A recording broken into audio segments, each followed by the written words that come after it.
આટલા ગહન ગ્રંથને પણ સમજવા માટે ઉત્સુક છે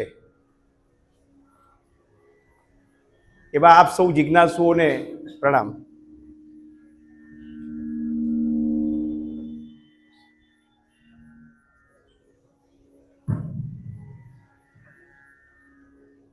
મીનાબેને વાત કરી એના અનુસંધાનમાં આધ્યાત્મ ક્ષેત્રમાં કોઈ એક મુખ્ય વિષય હોય તો પરમાત્માનું સ્વરૂપ. જો પરમાત્માનું સ્વરૂપ સમજાઈ જાય તો આખું આધ્યાત્મક ક્ષેત્ર સમજાઈ જાય. એમણે ગીતાજીમાં ક્ષેત્ર અને ક્ષેત્રજ્ઞ ની વાત કરી. ક્ષેત્રજ્ઞ એટલે પરમાત્મા. તો આજે પહેલા અધ્યાયમાં આપણે પરમાત્માનું સ્વરૂપ સમજીશું. હવે જેમણે આગળ ઉપનિષદ અને ગીતાજીનું અધ્યયન કર્યું છે એમને મારો પ્રશ્ન છે કે પરમાત્માના સ્વરૂપ કેટલા? કોણ બોલશે? પરમાત્માના સ્વરૂપ કેટલા? 2 સ્વરૂપ. કયા કયા? વ્યક્ત અને અવ્યક્ત. પરમાત્માના 2 સ્વરૂપ છે, વ્યક્ત અને અવ્યક્ત. અવ્યક્તનું જે મેનિફેસ્ટેશન છે એ વ્યક્ત. આજે આપણે બંને સ્વરૂપને સમજીશું.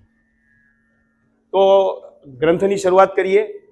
એક સ્પષ્ટતા કરી દઉં કે અમે આ ગ્રંથમાં આવેલા બધા સૂત્રો લીધા નથી, કેમ કે સમયની મર્યાદામાં ખાલી અમારો જે પ્રયાસ છે ભણાવી દેવાનો નથી, પણ જિજ્ઞાસા ઊભી કરવાનો છે કે ભાઈ આ ગ્રંથમાં શું છે. જ્યારે અત્યારે સમાજમાં સર્વે કરીએ તો 99% ખબર નથી કે આ ગ્રંથમાં શું છે, અને કેટલાક તો આ ગ્રંથનું નામે પહેલી વાર સાંભળતા હશે.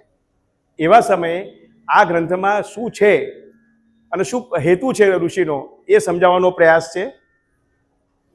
તો સૌથી પહેલું સૂત્ર છે અથાતો બ્રહ્મ જિજ્ઞાસા. આ બ્રહ્મની જિજ્ઞાસા કરવી જોઈએ. આ ઋષિનો પ્રશ્નથી શરૂઆત કરે છે. પહેલો પ્રશ્ન કે આ પરમાત્માના સ્વરૂપને આપણે સમજવું જોઈએ. Is it essential? આપણે 15,000 મિનિમમ ગ્રેજ્યુએશનમાં કલાક ભણ્યા. આ 15,000 કલાકમાં આપણને કોઈએ પરમાત્માનો ઉલ્લેખ ના કર્યો અને કોઈને જરૂર લાગી નહીં. આખો સમાજ આટલા વર્ષોથી ચાલે છે, તો આપણને એવી તો શું જરૂર પડી કે આ બ્રહ્મને જાણવું જોઈએ? તો એક દ્રષ્ટાંતથી સમજીએ. આપણે કોઈ હિલ સ્ટેશન પર ફરવા ગયા છીએ, બહુ મસ્ત વિલા બુક કરી છે, બધું ઓટોમેશન છે, ફર્સ્ટ ક્લાસ પાણીની વ્યવસ્થા છે, ઠંડુ ગરમ.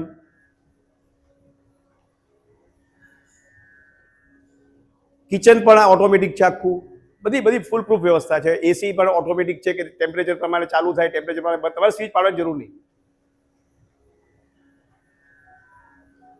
હવે આપણે રહેવા ગયા અને આપણને ખબર જ નથી કે આ આખી ઓટોમેટિક સિસ્ટમ છે. મેઇન સ્વિચ જ આપણે પાડીએ નહીં, એટલે પાણી ના મળે, ડ્રેનેજ ના હોય, એટલે આપણને ખબર જ નથી કે આ મકાનમાં આટલી બધી વ્યવસ્થિત સિસ્ટમ ગોઠવેલી છે. તો આપણી દશા શું થાય એમ કહો મને. કોઈ કહેશે આપણને ખબર નથી કે એ મકાનમાં ઓટોમેટિક બધી વ્યવસ્થા છે અને આપણને એની સ્વિચ ક્યાં છે એ પણ ખબર નથી, ઓટોમેટિક વ્યવસ્થા છે એ પણ ખબર નથી, અને શું કરવું? તો આપણે કેવી રીતે જીવીશું એ મકાનમાં એ કહો. બરાબર? આપણે જે હેતુ માટે ગયા એ મકાનમાં રહેવા માટે, એ હેતુ સિદ્ધ થશે? You will not enjoy. ગરમી ઠંડી કસામાં તમને રાત્રે ઠંડી લાગે, હીટર નહીં થાય, પાણી નહીં આવે, હાથ મૂકવાનું પાણી આવે, પણ ઓટો સિસ્ટમ ચાલે ત્યારે ને. આવી જ રીતે આ વિશ્વમાં આપણે આવ્યા છીએ. પરમાત્માએ બધી ફૂલ પ્રૂફ સિસ્ટમ ગોઠવી છે. આપણને પ્રસન્ન રાખવા માટે પરમાત્માએ કોઈ કચાશ રાખી નથી, અને છતાં આપણને ખબર નથી કે પરમાત્માએ કઈ વ્યવસ્થા ગોઠવી છે. પરમાત્મા કેવા છે એ પણ ખબર નથી. એ પરમાત્માએ શું વ્યવસ્થા ગોઠવી એ પણ ખબર નથી. તો આજે આપણે એ પરમાત્માનું સ્વરૂપ અને આખા બ્રહ્મસૂત્રમાં એ પરમાત્માની આખી વ્યવસ્થા આપણે સમજીશું. તો બીજું સૂત્ર છે, એટલે હવે ખ્યાલ આવી ગયો. અથવા તો બ્રહ્મ જિજ્ઞાસા આપણે અહીંયા ભેગા થયા છીએ અને અડધો કલાક આવવા જવાનો ગણીએ તો 1.5 ને 2 કલાક આપણે વેસ્ટ કરવાના નથી, એટલું નક્કી ને. We are not wasting.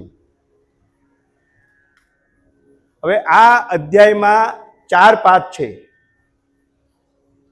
પહેલો પાઠ ક્રિએશન, કે આ સૃષ્ટિના ક્રિએટર કોણ છે. બીજો પાઠ ઉપાસ્ય દેવ, આપણા ઉપાસ્ય દેવ કોણ છે. ત્રીજો પાઠ આ વિશ્વનો આધાર, એ કોણ છે. અને ચોથો પાઠ જ્ઞેય, કોને જાણવા જોઈએ અને કોને ન જાણવા જોઈએ. તો અહીંયા આપણે કોને જાણવા જોઈએ એ આ 4 પાઠનું અધ્યયન કરીશું. સૌને મારા નમસ્કાર. મનુષ્ય યોનિને જે 3 વિશેષતાઓ મળી છે પશુ યોનિ કરતાં, એમાં એક છે સ્વતંત્ર કર્મ કરવાની સ્વતંત્રતા, બીજું છે વિવેક, અને ત્રીજું છે વિસ્મય, કુતુલ વૃત્તિ અથવા જિજ્ઞાસા. ઘણા વખતથી આપણે યોગ નિકેતનમાં આવતા હોઈએ અને અલગ અલગ તબક્કાઓ જીવનના પસાર કરી અને આપણે જરાક યોગ નિકેતનનું એક્ઝામ્પલ લઈએ તો આપણને વિચાર આવે કે આ યોગ નિકેતન શેના માટે બાંધ્યું હશે, કોણે બાંધ્યું હશે, એનો હેતુ શું હશે, એનું સંચાલન કોણ કરતું હશે. તો એવી જ રીતે જીવનની અમુક અવસ્થાએ આપણને આવા પ્રશ્નો પણ શશીભાઈ થાય કે આ નાની એમથી કોર્પોરેટ કંપની, ધારો કે ગોરજ જઈએ તો આપણને એમ થાય કે આ સંચાલન કોણ કરતું હશે, કોણે બાંધ્યું હશે. રિલાયન્સ કંપનીને વિચારતા કે આટલી મોટી કંપનીનું સંચાલન કોણ કરતું હશે, શું કામ એને ઊભી કરીએ છીએ. તો વિશ્વ માટે, બ્રહ્માંડ માટે આપણને વિચાર થાય કે આ બ્રહ્માંડનું સર્જન, અવડા મોટા બ્રહ્માંડનું સર્જન કરનાર કોક તો હશે, તો એ કોણ હશે અને એનો પર્પઝ શું હશે, હેતુ શું હશે, અને આખું સંચાલન કેવી રીતે ચાલે છે. આ પ્રશ્નો મને થાય છે અત્યારે આ અવસ્થાએ. બહુ સરસ. અને એનો જવાબ બીજા સૂત્રમાં આપ્યો છે, જન્માદ્યસ્ય યતઃ. અચ્છા, આ આખું બ્રહ્માંડ, આટલી પૃથ્વી એકલી નહીં, આ પરમાત્માએ જેટલી સૂર્યમાળાઓ છે, આપણા સૂર્યની તો એક જ છે, હવે હજારો સૂર્યો છે. આખી વ્યવસ્થાનું જેમણે સર્જન કર્યું છે અને જે અત્યારે સંચાલન કરી રહ્યા છે, તૈત્રીય ઉપનિષદમાં લખ્યું છે, એના ભયથી સૂરજ તપે છે, એના ભયથી સૂરજ તપે છે.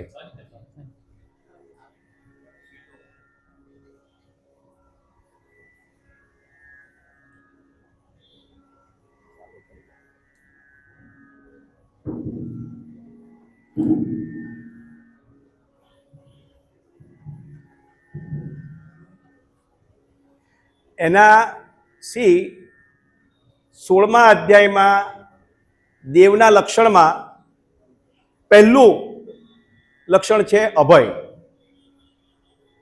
ભય શબ્દ ન વાપરવો જોઈએ, છતાં ઋષિ વાપરે છે તૈત્રીય ઉપનિષદમાં, એના ભયથી સૂરજ તપે છે. કહેવાનો અર્થ એ છે કે એ તત્વ, બ્રહ્મ તત્વ એટલું સમર્થ છે કે જેટલી સૂર્યમાળાઓ છે એ બધી સૂર્યમાળાઓનું વ્યવસ્થા તંત્ર એકદમ સરસ ચાલે છે.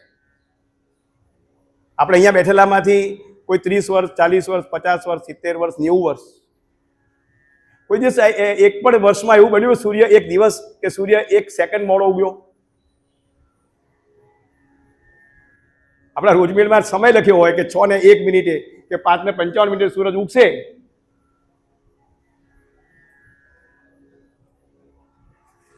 આપણે ક્લાસ રેગ્યુલર ચલાવી શકતા નથી. 7:30 જગ્યાએ ક્યારેક 7:31 કે 7:32 થઈ જાય. આપણે પ્રયાસ કરીએ છીએ. તો આ વિશ્વનું આટલું સરસ સંચાલન ચાલી રહ્યું છે, એ પરમાત્મા કેવા છે એ આપણે આજે સમજીશું ને કે આ વિશ્વનું સંચાલન કોણ કરી શકે એ પણ સમજીશું. બહુ ધર્મનો મેં અભ્યાસ નથી કર્યો શશીભાઈ, પણ નામો સાંભળ્યા છે કે ભાઈ બ્રહ્મ, પરમ તત્વ, ઈશ્વર, પરમાત્મા, યહોવા, ખુદા, અલ્લાહ. તો આ બધા એક જ તત્વના નામ છે કે અલગ અલગ છે? ધર્મ જુદા હશે પણ તત્વ એક જ છે કે અનેક છે? એ હજી કન્ફ્યુઝન છે. બીરેનભાઈ થોડી રાહ જુઓ, હા અધ્યાય પૂરો થશે ને બધું ક્લિયર થઈ જશે. પણ શાસ્ત્ર યોનિત્વાદ, શાસ્ત્રોમાં સ્પષ્ટ લખેલું છે કે આ વિશ્વનું સર્જન કરનાર એકમાત્ર તત્વ છે અને એ બ્રહ્મ તત્વ છે. અને આપણે ઉપનિષદોમાં આ વાત, જેમણે ઉપનિષદનો અભ્યાસ કર્યો છે એ તો સ્પષ્ટ સમજી ગયા છે કે આ વિશ્વનું સર્જન એકમાત્ર એક જ તત્વ એ કર્યું છે. બીજું, there cannot be multiple God. એક કરતા વધારે પરમાત્મા ન હોઈ શકે. લોજિકલી ભારત દેશના પરમાત્મા જુદા, અમેરિકાના જુદા, યુરોપના જુદા, એવું ચાલે? આ યુનો કેમ ફેલ ગયું? યુનોની રચના એટલા માટે કરી હતી યુદ્ધ ના થાય. આપણે જ્યારે કોઈ વ્યવસ્થા ગોઠવીએ છીએ, કોર્પોરેટ હાઉસ કે સરકાર, ત્યારે એક માણસ પાસે અલ્ટિમેટ સત્તા મૂકીએ છીએ આપણે કે ભાઈ છેલ્લો નિર્ણય આનો. અને આવડા મોટા બ્રહ્માંડોની રચના કરનાર 2 જણ હોય, 3 જણ હોય, 4 જણ હોય, કેવી રીતે બની? લોજિકલી પોસિબલ નથી કે એક કરતા વધુ પરમાત્મા હોય. એટલે પ્રદીપભાઈ, મને એવું લાગે છે શશીભાઈના કહેવા પ્રમાણે સર્જનહાર એક જ છે, નામ ગમે તે હોય, પણ પરમ તત્વ પૃથ્વી બ્રહ્માંડનું સર્જન એક જ તત્વે કર્યું છે. એ આપણે કન્ક્લુઝન ઉપર અત્યારે આવી શકીએ. ઓકે, એમાં કોઈને વાંધો નથી ને? એક જ તત્વે આ વિશ્વની રચના કરી છે. આ પહેલો પોઈન્ટ આપણે સ્પષ્ટ થઈ ગયો. કોઈને એવું લાગે તો કહેજો, હા, ગભરાતા નહીં. નોર્મલી શશીભાઈ એવું છે કે સર્જન માટે કે 2 પ્રકારના કારણની જરૂર પડે, એક નિમિત્ત કારણ અને એક ઉપાદાન કારણ. આપણે ટર્મિનોલોજીના વિષયમાં આપણે સમજી ગયા કે કોઈ પણ સર્જન કરે તો 2 પ્રકારના કારણની જરૂર પડે. ધારો કે એઝ શાસ્ત્રનો જે જનરલ એક્ઝામ્પલ છે કે ઘડો બનાવીએ તો માટી એનું ઉપાદાન કારણ અને કુંભાર એ નિમિત્ત કારણ. તો બ્રહ્મના કેસમાં પણ બ્રહ્મને 2 કારણની જરૂર પડે. એના માટે નિમિત્ત કારણ જુદું ને ઉપાદાન કારણ જુદું, એવું હોઈ શકે? બહુ સરસ પ્રશ્ન છે. ચાલુ છે ને? બહુ સરસ પ્રશ્ન છે. માટી એ ઉપાદાન કારણ છે અને કુંભાર એ નિમિત્ત કારણ છે. 2 જુદા છે. કુંભાર માટીમાં સમય જતો નથી. ઘડો બનાવ્યા પછી એ ઘડો ક્યાં ફરે છે એ કુંભારને ખબર નથી. કોના ઘરે ગયો અને ઘડામાં પાણી ઠંડુ થાય છે કે નહીં, કુંભાર is not knowing, he is not involve. તો જો આવી રીતે પરમાત્માએ વિશ્વ બનાવ્યું હોય તો પરમાત્મા ક્યાંક હોય ને વ્યવસ્થા ક્યાંક ચાલતી હોય, એવા પરમાત્મા બી કેવી રીતે ચાલે? જે પરમાત્મા ઉપાદાન નથી અને ફક્ત નિમિત્ત છે એ પરમાત્મા ના ચાલે. એટલે આ કેસમાં ઉપાદાન કારણ ને નિમિત્ત કારણ બંને બ્રહ્મતત્વ પોતે જ છે. યસ. ઓકે. એટલે પરમાત્મા નિમિત્ત કારણ એટલે સર્જન કરનાર છે અને એ જ પરમાત્મા સર્જનમાં રહેલા છે. એટલે આ વિશ્વમાં જે કંઈ દેખાય છે, આ હોલમાં પંખો હોય કે બલ્બ હોય કે ટ્યુબ હોય કે માઇક હોય, એ બધામાં એ પરમ તત્વ છે. એવો કોઈ કણ નથી. ઈશાવાસ્યમ ઇદમ સર્વમ યત કિંચિત જગત્યામ જગત, એવો કોઈ કણ નથી જેમાં પરમાત્મા નથી. એટલે એ નિમિત્ત પણ છે અને ઉપાદાન પણ છે. અને આ વાત ઐત્રેય ઉપનિષદ, બહુ સરસ ઉપનિષદ છે. ક્રિએશન, પરમાત્માની વ્યવસ્થા કેવી રીતે બની, કેવી રીતે ક્રિએશન થયું એ સમજાવતું જો કોઈ ઉપનિષદ હોય, દરેક ઉપનિષદનો પોતપોતાનો એક વિચાર છે, એક આઈડિયોલોજી છે, એક વ્યવસ્થાની વાત કરે છે. એવું ઐત્રેય ઉપનિષદ આ વિશ્વના સર્જનની વાત કરે છે. એમાં પહેલા શ્લોકમાં લખ્યું છે કે પરમાત્મા એકલા હતા. એ પહેલા વિશ્વની આ શરૂઆત થઈ ક્રિએશનની, એ પહેલા પરમાત્મા એકલા હતા, બીજું કોઈ હતું નહીં. અને એ પરમાત્માની અંદર આખું વિશ્વ, આ બ્રહ્માંડો બધા એમાં સમાયેલા હતા. અને એમણે એ નક્કી કર્યું કે એકોહમ બહુશ્યામ, હું એકમાંથી અનેક થઉં. અને એમણે કેવી રીતે લોક અને લોકપાલ ના રૂપે આવિર્ભૂત થયા એ વાત ઐત્રેય ઉપનિષદમાં કરી છે. એટલે એ પરમાત્મા નિમિત્ત અને ઉપાદાન બંને છે. બીજું તત્વ સમન્વયાત. આપણને બધે સાહેબ ધૂળની પણ ખપ પડે એવું આપણે નાનપણમાં અમે ભણેલા કે ધૂળની પણ ખપ પડે. એવો એક પણ કણ આ વિશ્વમાં નથી જે ઉપયોગી ના હોય. એક પણ.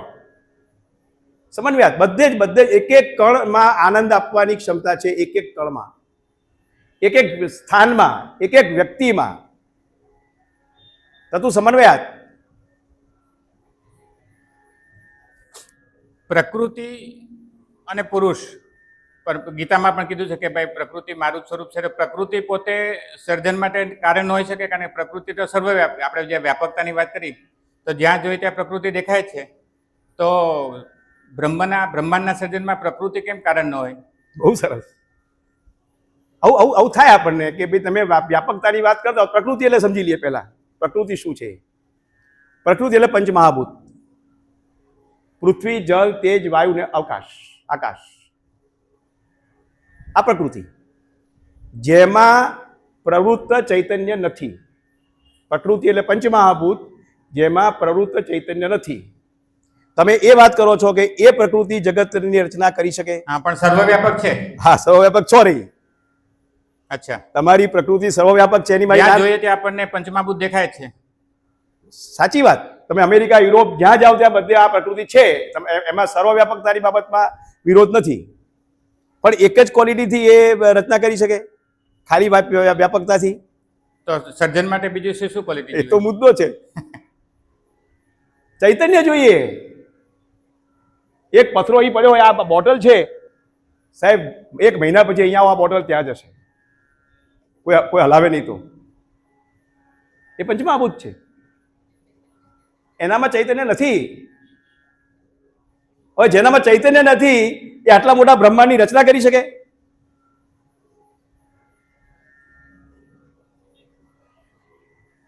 ઈક્ષતે ના અશબ્દમ. ઈક્ષણ પણ ના કરી શકે. આ બલ્બ કે આ પંખો ઈક્ષણ કરી શકે કે ભાઈ મારે રચના કરવી છે? આવું જે આગળ વાત કરી કે એમણે ઈક્ષણ કર્યું કે હું એકોહમ બહુ શ્યામ, એવું આ માઇક કરી શકે? પ્રકૃતિ ના કરી શકે. સ્વાપ્યાત. આખી વ્યવસ્થા સમજીએ સાહેબ. આપણને પ્રસન્ન રાખવા માટે પરમાત્માએ શું નથી કર્યું? આ વિશ્વની રચના કરી. હજારો અબજો વર્ષ સુધી આ વિશ્વ ચાલશે. પછી પ્રલય થશે. અને પ્રલય સમયે જેવી રીતે આપણું શરીર ઘરડું થાય ને આપણું મૃત્યુ થાય ને આપણને બાળકનું એક નવું સરસ શરીર મળે છે, કોમળ, એવી પૃથ્વી પણ ઘરડી થાય. અને પૃથ્વીને પણ નવી પૃથ્વીનું સર્જન કરવાનું થાય. ત્યારે પરમાત્મા નવું સર્જન કરે. આખી આ વ્યવસ્થા ને પોતાનામાં સમાઈ લે. બધા જીવોને કારણ સ્વરૂપે એ કરી દે. પંચમહાભૂતમાં પૃથ્વી તત્વ જલમાં ભળે, જલ તેજમાં ભળે, તેજ વાયુમાં ભળે, વાયુ અવકાશમાં ભળે, અવકાશ પરમાત્મામાં ભળી જાય. આ બધા કારણ સ્વરૂપે સૂક્ષ્મથી સૂક્ષ્મ નિરાકાર. અને એ બ્રહ્માની રાત્રિ દરમિયાન પરમાત્મા જેટલી લાંબી બ્રહ્માનો દિવસ એટલી લાંબી બ્રહ્માની રાત્રિ. ત્યારે પરમાત્મા આપણે જેમ પ્લાનિંગ કરીએ, ગાંધીનગર બનાવવા માટે કેટલું પ્લાનિંગ થયું, ચંદીગઢ માટે, આપણા સ્ટેચ્યુ ઓફ યુનિટી, એનું જેમ પ્લાનિંગ થાય એવી રીતે પરમાત્માએ આખા આ નવી સૃષ્ટિ. હવે જ્યારે નવી સૃષ્ટિ બનશે, અત્યારે આપણે જે જોઈએ છે ને, આવા માણસો બી નહીં હોય કે આવું કશું નહીં હોય, બધું બદલાઈ જશે. એ આખી વ્યવસ્થા પરમાત્મા કરે છે. એ વ્યવસ્થા કરવાની ક્ષમતા પ્રકૃતિમાં છે? લાગતી નથી. તો આપણે 3 વાત નક્કી કરીએ. એકને આઉટરાઇટ આપણે રિજેક્ટ કરીએ છીએ, પ્રકૃતિને, કે આ બ્રહ્માંડોની રચના પ્રકૃતિ ના કરી શકે. કેમ? કે ઈક્ષણ ન કરી શકે, મોક્ષ ના આપી શકે. મોક્ષને જરા સમજી લઈએ. શબ્દ આવ્યો છે. મોક્ષના બે અર્થ છે. આપણે જીવીએ ત્યાં સુધી શાશ્વત પ્રસન્નતા એટલે મોક્ષ. એક ક્ષણ માટે પણ હું વિષાદમાં ન જઉં, સતત પ્રસન્ન રહું. અને જે રહી શકે એને આ જન્મમાં જ મોક્ષ મળી ગયો. એટલે આપણને મોક્ષ મળ્યો કે નહીં નક્કી કરી નાખવાનું. અને જે લોકો ક્લેમ કરે છે કે મને મોક્ષ મળી ગયો છે ને હું ભગવાન છું ને મારે પગે લાગો, એની નજીક રહેવાનું, ખબર પડી જશે કે એ કેટલા પ્રસન્ન રહે છે. અઘરું છે. અને બીજું, જ્યારે મૃત્યુ થાય પછી એ પરમાત્મામાં ભળી જાય, આને મોક્ષ કહેવાય. એ કેપેસિટી તમારી પ્રકૃતિમાં છે. અચ્છા, હવે શશીભાઈ કીધું એ પ્રમાણે આપણે સમજ્યા, અમે શશીભાઈ સમજ્યા, ઓડિયન્સ મારી સમજણ છે કરું, તમે લોકો કહેજો કે પ્રકૃતિ સર્જન ન કરી શકે કારણ કે એનામાં ચૈતન્ય નથી, એ સંચાલન કરવાની ક્ષમતા નથી અને એ પ્રલયિત કારણે સમાવી નથી શકતી. પણ જ્યારે આપણને સંપૂર્ણ જીવનના શિક્ષકોએ સમજાવ્યું ટર્મિનોલોજી તેના વિષયમાં જીવાત્માનું બંધારણ, જીવાત્માના બંધારણમાં આપણે સમજ્યા કે ભાઈ અમને સમજાવ્યું કે સ્થૂળ શરીર, સૂક્ષ્મ શરીર અને આત્મા તરીકે પરમાત્માનો જ અંશ. તો જીવાત્મામાં તો પરમાત્મા છે જ, તો પછી જીવાત્મા કેમ સર્જક ન માની શકાય? બહુ સરસ. શું લાગે તમને? બરાબર છે? બોલો ભાઈ, આમાં કોઈને મગજમાં બેસે છે? જીવાત્મામાં બ્રહ્મ તત્વ છે જ, તો એને ક્રિએટર માનવામાં શું હતો? બહુ સરસ તમે રજૂઆત કરી છે. હવે સૌથી પહેલી વાત તો આપણે આનંદમાં રાખવા છે, બધાને આનંદમાં રહેવું છે, એવું સર્જન કરવું છે. હવે જે પોતે જ આનંદમાં રહી શકતો નથી એ સર્જન કેવી રીતે કરવાનો? મને શોધી કાઢો એક જીવાત્મા એવો એક માણસ કે જે સતત પ્રસન્ન રહેતો હોય, એની પાસે સમૃદ્ધિ, સત્તા અને પ્રતિષ્ઠા હોય તો સમૃદ્ધિ હાચવવાની ચિંતામાં એ પ્રસન્નતા ગુમાવી દે છે. સત્તાધીશો તો પ્રસન્ન રહી શકતા જ નથી. અત્યારે તમે જુઓ છો ને કેટલી તકલીફ છે એમને, દોડાદોડી.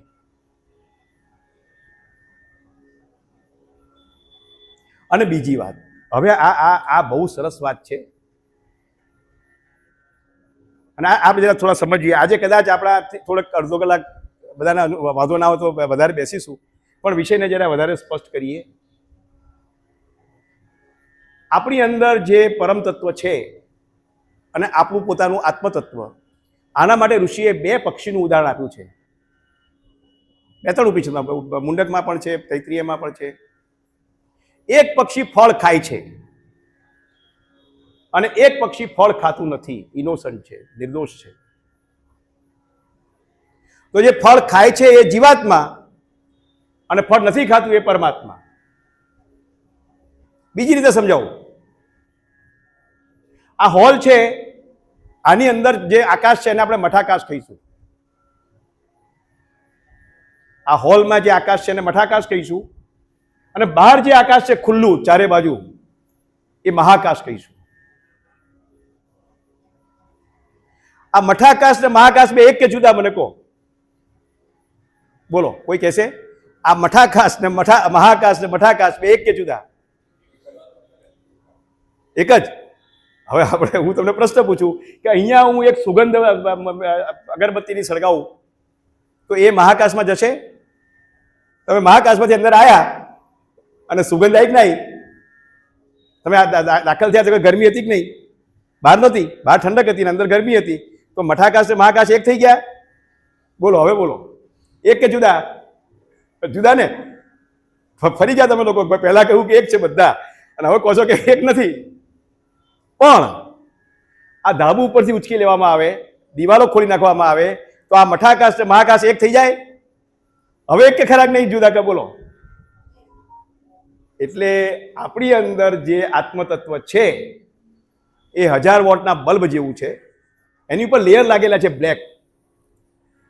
એટલે અમુક માણસો તો એવા છે કે જેમાં પ્રકાશ આવે જ નહીં, એ આત્માનો અવાજ સાંભળે જ નહીં.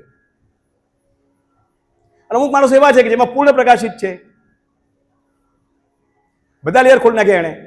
તો આ જે પંચકોશ છે, અન્નમય કોષ, પ્રાણમય કોષ, મનોમય કોષ, વિજ્ઞાનમય કોષ ને આનંદમય કોષ, આ આખી પ્રોસેસ આ છે આધ્યાત્મની કે આ કોષને ટ્રાન્સપરન્ટ કરતા જઈએ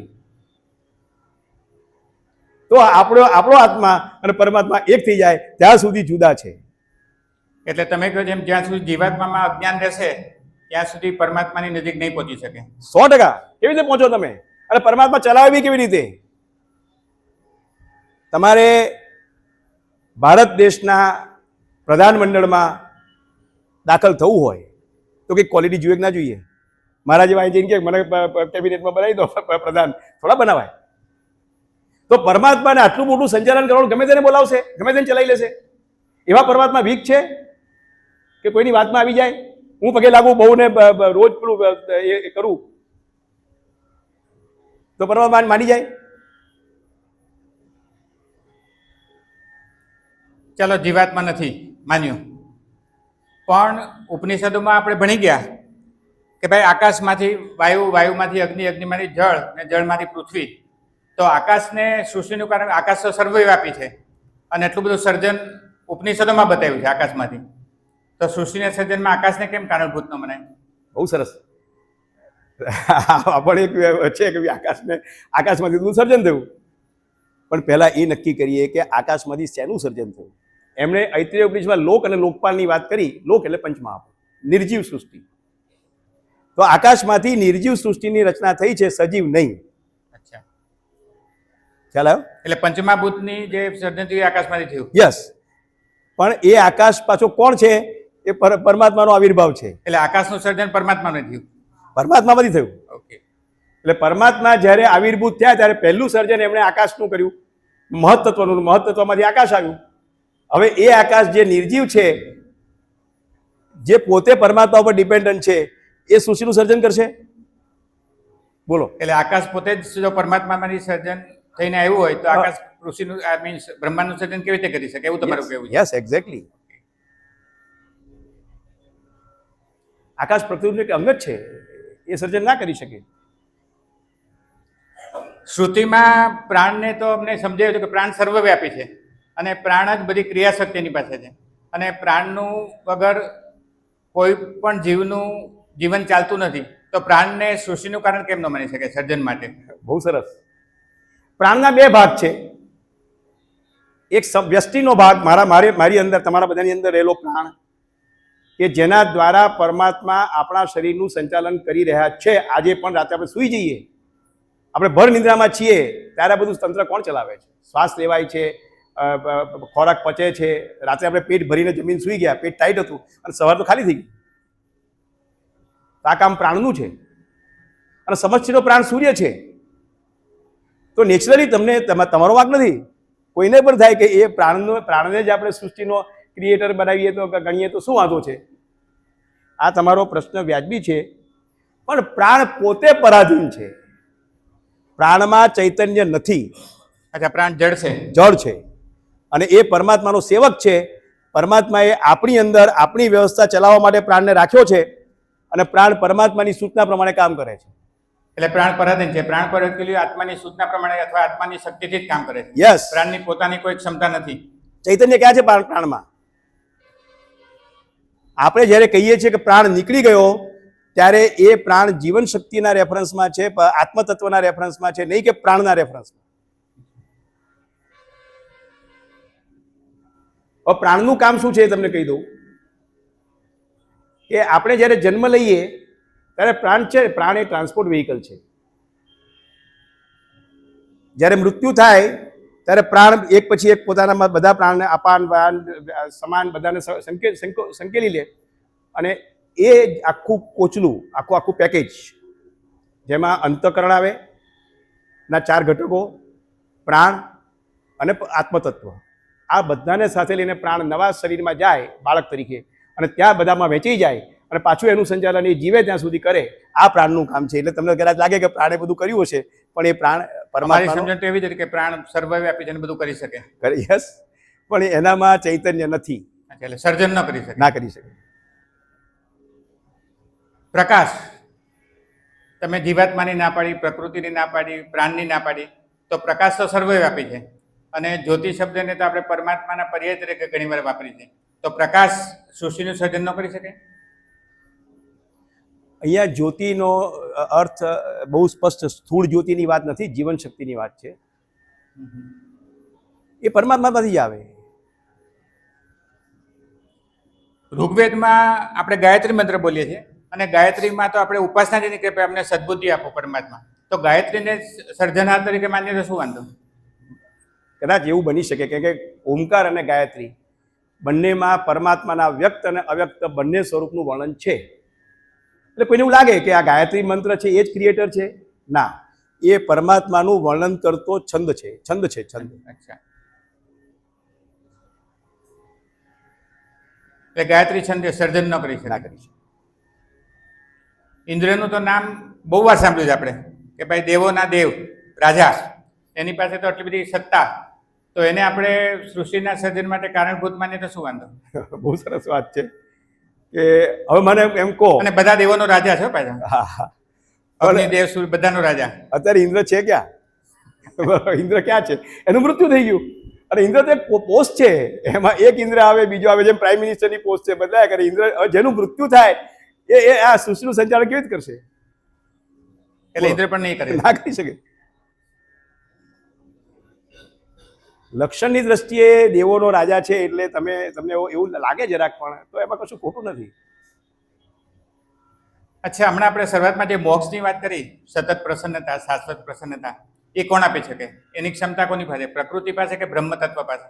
હવે મેં મોક્ષ વિશે અને પ્રકૃતિ તો આપણને આનંદ આપે છે. હા,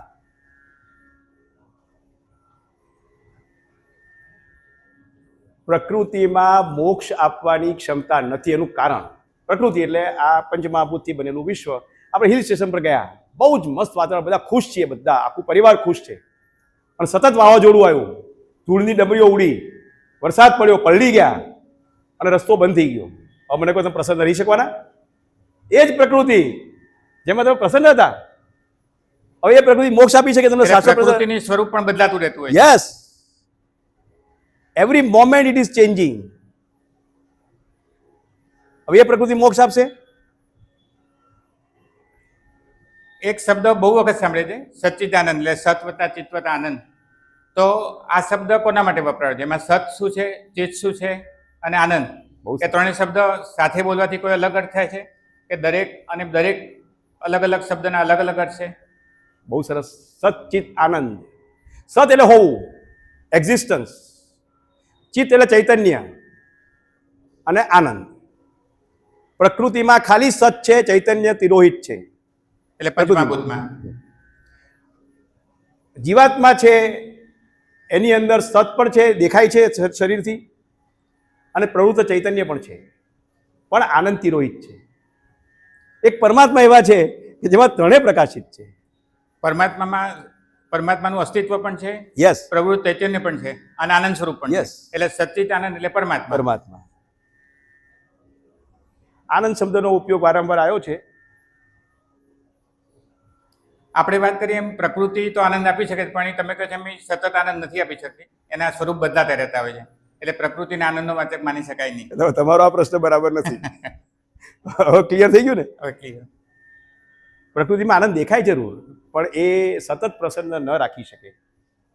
અને શ્રુતિમાં બી બંને માટે સ્પષ્ટ વાત કરી છે કે એ આનંદમય હોય એને ના બી હોય, એ સતત પ્રસન્ન જો એ કોઈ હોય તો પરમાત્મા. અને આપણે પણ એ પરમાત્મામાં જો મોક્ષ જોઈતો હોય તો આપણે પણ એ આખી જે પ્રોસેસ છે આ આધ્યાત્મિક શિક્ષણની, એ આપણે પ્રસન્ન રહેવા માટે શું શું કરવાનું એની વાત આપણે બ્રહ્મસૂત્રમાં જોઈશું અને આગળ બી જોઈશું. અને આ બધા વાક્યો એક જ વાત કરે છે. એટલે છેલ્લે સમાપનમાં પહેલા પાદનું સમાપન. ઓકે, આ જેટલા બી નામો છે એ જમાનામાં ઇસ્લામ અને ખ્રિશ્ચિયાનિટી નહોતા, પણ ખુદા કહો કે ગોડ કહો, કોઈ પણ નામ બોલો, એ બધા એક જ પરમાત્માના નામો છે, જુદા જુદા પરમાત્મા નથી. આવું આપણે એસ્ટાબ્લિશ કરીએ છીએ. હવે બીજો પાદ આવે. ચાલો, એક વસ્તુ આપણને શશીભાઈ સમજાવી દીધી. અમને એવું લાગે શશીભાઈ અમે સમજી ગયા કે સર્જનહાર ફક્ત એક જ તત્વ છે, એને નામ ગમે તે આપીએ, અને છે ફક્ત બ્રહ્મ તત્વ. હવે અમારે બ્રહ્મ તત્વ છે એક જ સર્જનારી જાણ્યા પછી ઉપાસના કોની કરવાની? બહુ સરસ પ્રશ્ન છે. કારણ કે આપણે, તમે વાત કરી, આપણે આપણા ઇવોલ્યુશન જુએ છે, આપણે સતત પ્રસન્નતા જુએ છે, આપણે શાશ્વત પ્રસન્નતા જુએ છે, દુઃખ જોતું નથી. તો કયા દેવની ઉપાસના કરવાથી મનુષ્ય જીવનનું ધ્યેય સિદ્ધ થાય? બહુ સરસ. હવે બીજો પ્રશ્ન આવ્યો તો ઉપાસ્ય દેવ એક શબ્દ અને ઉપાસના બે શબ્દને જરા સમજીએ. તો ઉપાસ્ય દેવ એટલે જેમની આપણે ઉપાસના કરીએ જેમની આપણે ઉપાસના કરવી જોઈએ એ ઉપાસ્ય દેવ. અને ઉપાસના એટલે પદ્ધતિ, જે પ્રોસેસ, રિચ્યુઅલ્સ. હમણાં આમાંથી કોઈ કહેશે કે ઉપાસના કોને કોને કહો છો તમે? ઉપાસના વિશે કોઈ એક શબ્દ બોલશે? ઉપાસના એટલે શું? બોલો, કોણ કહે છે ઉપાસના? ઉપાસના તમે કોને કહો છો? સમીપ બેસવું, ઉપાસન, સમીપ બેસવું એક. પછી નિષ્કામ કર્મ બે, ધ્યાન અને ભક્તિ, મંત્ર જાપ. બરાબર? આ આપણા ઉપાસ્ય દેવ ને નજીક બેસવું. બધાના જવાબો બહુ સરસ છે. એક જવાબ એમણે જે વાત કરી, નિષ્કામ કર્મ. ઉપાસના એટલે બે વાત.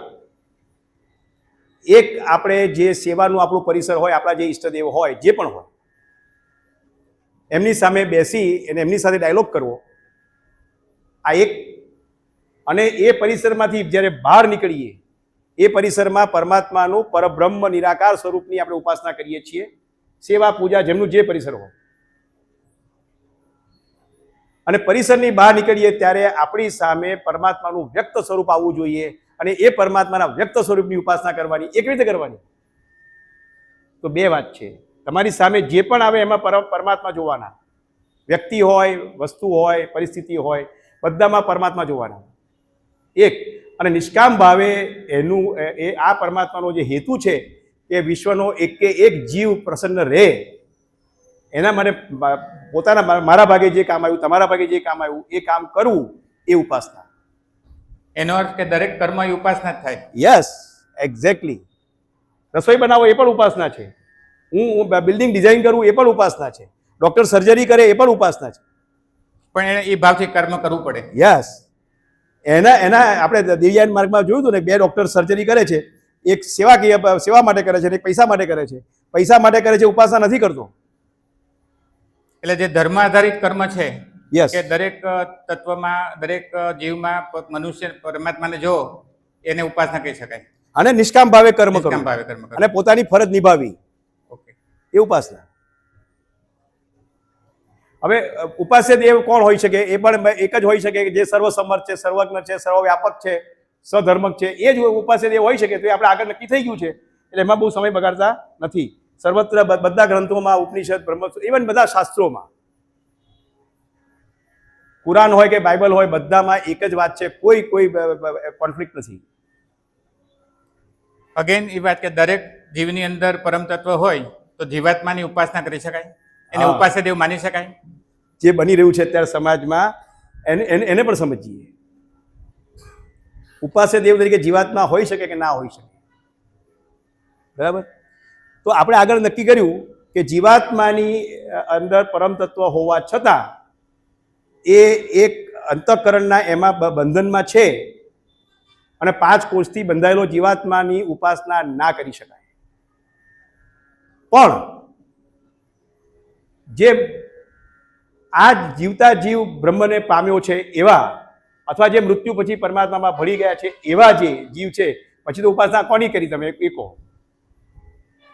તમે આ જે બલ્બ છે એના લેયર નીકળી ગયા પછી એ બલ્બ તો પૂરેપૂરો પ્રકાશિત છે. એનો ઉપયોગ કરવામાં શું વાંધો? એનાથી ચોપડી વાંચી શકાય કે ઘરનું કામ કરી શકાય. એટલે જીવાત્મા સામે વાંધો નથી, જીવાત્માના સ્ટેટસ સામે વાંધો છે. વ્યક્તિ પૂજા યોગ્ય નથી. હજી પાછા વ્યક્તિ પૂજાની વાતને સમજીએ કે એ વ્યક્તિ જો પરમાત્માની બરાબરીમાં પોતાની જાતને લઈ જઈ શકે તો એ વ્યક્તિની પૂજા કરવામાં વાંધો નથી. અને તમે જૈનને પૂછો, કોઈ જૈનો હોય ને, અહીં છે કોઈ જૈન?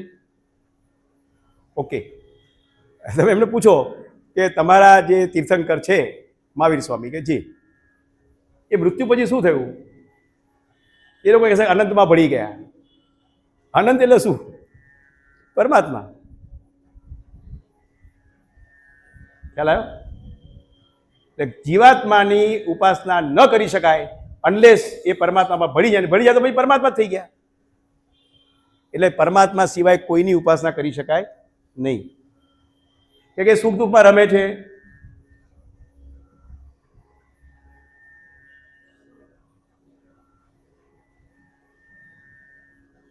આ જરા સ્લાઇડ ફેરવાની રહી ગઈ ને હું ભૂલી ગયો.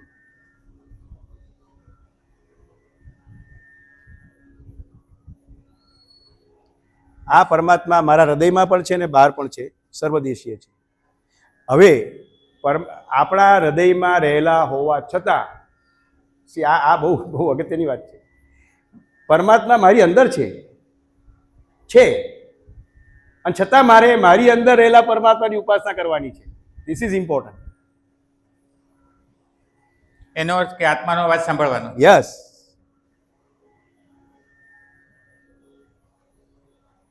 છાંદોગ્ય ઉપનિષદમાં પ્રકૃતિની ઉપાસનાની વાત છે, હા. તો એની ઉપર જરાક સ્પષ્ટતા કરશો. પ્રકૃતિની ઉપાસના કરીએ તો શું વાંધો?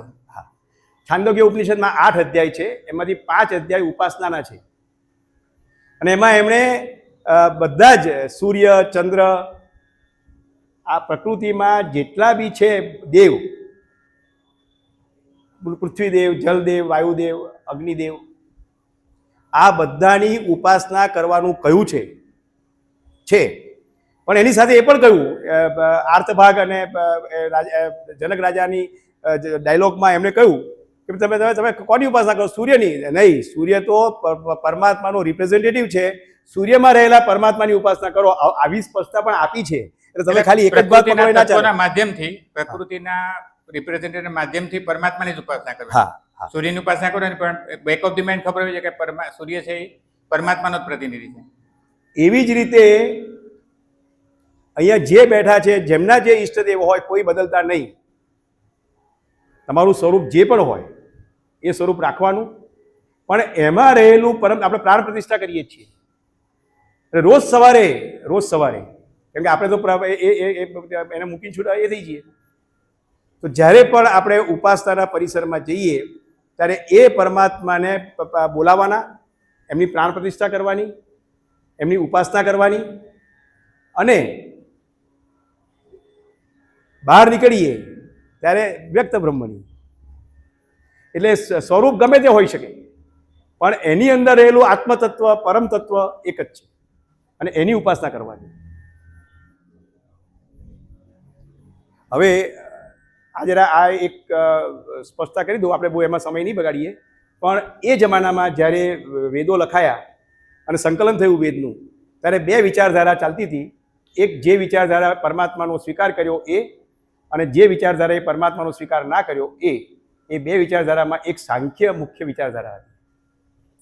એમણે પ્રકૃતિ અને પુરુષ, પ્રધાન અને પુરુષ એવા 2 એન્ટિટી આપી, અને એ 2ને અંધપંગુ ન્યાય બંને એ ઇન્ડિપેન્ડન્ટલી સર્જન કરવા ક્ષમતા નહોતી, એટલે 2 ભેગા થઈને સર્જન કરશે એવી વાત એમણે એમાં લખેલી છે. તો એ જે સાંખ્યની જે પ્રકૃતિ છે જુદી છે, અને વેદની પ્રકૃતિમાં પંચમહાભૂત છે. એટલે એ 2 આપણે મિક્સઅપ ના થાય એટલા માટે એમણે આ સ્પષ્ટતા કરી છે કે એ પ્રકૃતિ એમાં ચૈતન્ય નથી. એટલે સાંખ્યની પ્રકૃતિમાં વાંધો નથી, પણ 2 ના હોઈ શકે અને ચૈતન્ય નથી. આ 2 મુદ્દા સાંખ્યમાં ખૂટતા હતા. એટલે અહીંયા ઋષિનો પ્રયાસ શું છે કે ભાઈ વિચારધારા ખોટી નથી, પણ એમાં જે ખૂટતી કડી ઉમેર દો ને, શું વાંધો છે? અને ઉપનિષદમાં તો વિરાટ સ્વરૂપનું જ વર્ણન છે. વૈશ્વાનર, દીપકભાઈ, નિશિતભાઈ, આપણે ઉપનિષદમાં ભણી ગયા કે વૈશ્વાનરની ઉપાસના કરવાની કીધી છે, અને વૈશ્વાનર 2 પ્રકારના છે. તો વૈશ્વાનરની ઉપાસના કરવામાં શું વાંધો? વૈશ્વાનર તો બહુ જબરદસ્ત કામ કરે છે બંને સૃષ્ટિમાં અને સમષ્ટિમાં. તો વૈશ્વાનરની ઉપાસના કરીએ તો શું તકલીફ? બહુ સરસ. વૈશ્વાનર એટલે સમજીએ, અહમ વૈશ્વાનરો ભૂત્વા પ્રાણીનામ દેહમાં આશ્રિત. મારી અંદર પરમાત્મા પોતે વૈશ્વાનર રૂપે રહેલા છે, અને હું જે અન્ન ખાઉં છું એને પચાવીને લોહી બનાવે છે, માંસ મજ્જા બધું બનાવે છે, અને મને જીવંત રાખે છે, મને એક્ટિવ રાખે છે. એક વૈશ્વાનર મારી અંદર રહેલો, અને બીજો સમષ્ટિનો વૈશ્વાનર. હવે ઘઉં છે, ઘઉં એની રોટલી બનાવીને હું જમું છું, એ રોટલીમાંથી જે શ્રેષ્ઠ તત્વ છે મારા મનમાં જાય છે, બાકીનું બ્લડમાં જાય છે અને આ રીતે વહેંચાય છે, અને જે કનિષ્ઠ તત્વ છે એ હું બહાર કાઢું છું વિષ્ઠા તરીકે, મળ તરીકે. એને પ્રોસેસ સમષ્ટિનો વૈશ્વાનર કરે છે. અચ્છા, એટલે બે વૈશ્વાનર. હા, સૃષ્ટિના સમષ્ટિના એક જ વૈશ્વાનર બે ભાગ, બે ભાગ. મઠાકાશ ને બે રોલ. મહાકાશ. બે રોલ એના. હા, એટલે સમષ્ટિમાં એ વૈશ્વાનર આપણે જે વિષ્ઠા બહાર પાડીએ છીએ એને પ્રોસેસ કે ઘઉં બનાવી દે છે. વિચાર કરો, આખી વ્યવસ્થા જુઓ પરમાત્માની. પણ એ વૈશ્વાનર આરાધ્ય ઉપાસ્ય દેવ ના બની શકે. એટલે એ બહુ જ અગત્યનું કામ કરે છે, એટલે એને કદાચ વૈશ્વાનરને બ્રહ્મ તરીકે શબ્દ વાપર્યો છે. પરમાત્માનો રિપ્રેઝેન્ટેટિવ છે એને. અરે સી આપણે બી જોઈએ છે ને, કોઈ મોટી કંપનીના ચેરમેન હોય તો એનો ડાયરેક્ટર બી કેટલો પાવરફુલ હોય. આ બધા ડાયરેક્ટરો છે, ચેરમેન નથી.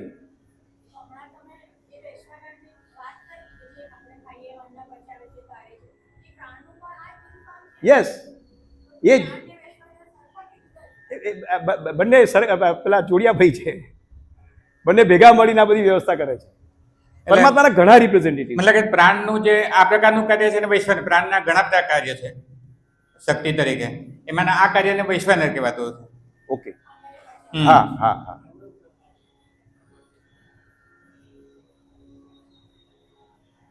આ બધા આવિર્ભાવ છે. હા, પરમાત્મા નથી, આવિર્ભાવ છે, પરમાત્મા નથી. એટલું સમજી લઈએ આપણે.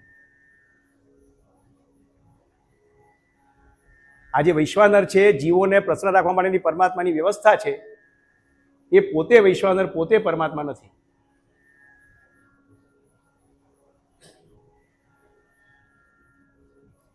જૈમિની પણ એ જ કહે છે. હવે બધા ઋષિઓની વાતો આવશે. આશ્વરથ્ય પણ એ જ કહે છે. એ જમાનામાં જે પ્રોમિનન્ટ ઋષિઓ હતા, ફેમસ અને જ્ઞાની, એ બધાના ઓપિનિયન લઈને કહે છે કે ભાઈ એમણે પણ આ જ વાત કરી, એમણે પણ આ વાત કરી. બાદરી પણ એ કહે છે,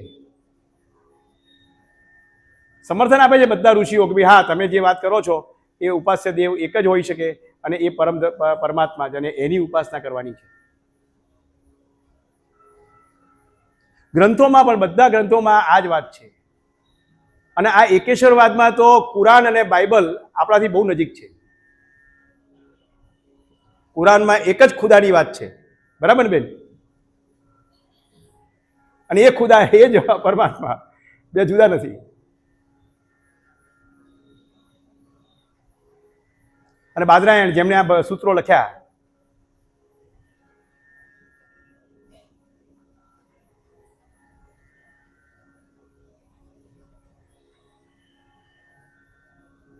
હવે જુઓ, ઉપાસ્ય દેવ કોઈ પણ હોઈ શકે, આમાં કોઈનો વિરોધ નથી, કોઈનો વાંધો નથી. જેને જે ગમતો હોય ઉપાસ્ય દેવ રાખે. આપણે શા માટે વિરોધ કરવો જોઈએ? અને બધાની રિક્વાયરમેન્ટ જુદી છે. કોઈને એ ગમે, કોઈને બી ગમે, કોઈને સી ગમે. આપણે એમાં શું કામ પડીએ? એટલે કોઈએ પોતાના ઉપાસ્ય દેવ બદલવાના નથી. અમે જ્યારે પહેલી વાર ઉપનિષદની શિબિર કરીને, એક વડીલ આવ્યા હતા મારી પાસે કે હું આની ઉપાસના કરું છું, બદલી કાઢું. ના ના, ભૂલ ના કરતા. તમારા ઉપાસ્ય દેવ તમારે નક્કી કરવાના, હું નક્કી ના કરી શકું. આઈ એમ નોબડી. અને આપણા ઉપાસ્ય દેવ આપણે નક્કી કરવાના, કોઈની વાતમાં નહીં આવવાનું. હા, એક વાત ચોક્કસ છે કે એ પરમાત્મા, એ જે સ્વરૂપ છે એ પરમાત્મા નથી. શ્રીજી બાબા ખરા, પણ એ પરમાત્મા નથી. એમની અંદર રહેલું આત્મતત્વ એ પરમાત્મા છે.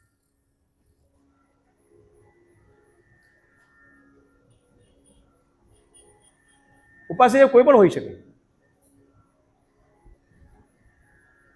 કોઈ પણ. તો આપણે બે પાદ પૂરા કર્યા. ત્રીજો પાદ, આધાર કોણ? સી, આ આખું બિલ્ડિંગ છે જમીનના આધારે ટક્યું છે. હમણાં અર્થક્વેક આવે ને જમીન ફાટી જાય તો આખું બિલ્ડિંગ નીચે પડે. એટલે જે મોટી મોટી કંપનીઓ, સારાભાઈ, મફતલાલ, એમના આધાર સ્વરૂપ જે ચેરમેન હતા, એમના ડેથ પછી બીજા માણસોની કેપેસિટી એ આધાર આપવાની નહોતી સંસ્થાને, બધી કંપનીઓ બંધ થઈ ગઈ. એવી રીતે વિશ્વનો આધાર કોણ કે જેના વગર આ વિશ્વ ટકી ના શકે?